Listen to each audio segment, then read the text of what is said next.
Lati iku senajan tanpa balung, nanging landhepe ngluwihi lading kang menthung.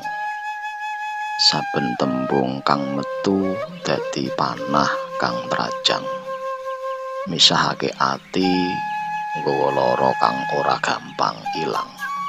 Ora ana manungsa kang tanpa cacat. Kita kabeh duwe luput, duwe kekurangan. Mula luwih becik ndandani awake dhewe tinimbang repot goleki sisih irenging liyan. Yen atimu resik, pikiranmu wening, ora gampang maido, ora gampang nyela. Welas asih lan tepa slira dadi dasar urip nggayuh katentreman ing donya nganti akhirat.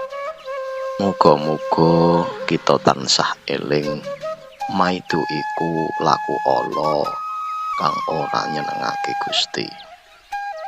Aja seneng maido iku piwulang luhur supaya urip tansah diberkahi adoh saka cilaka.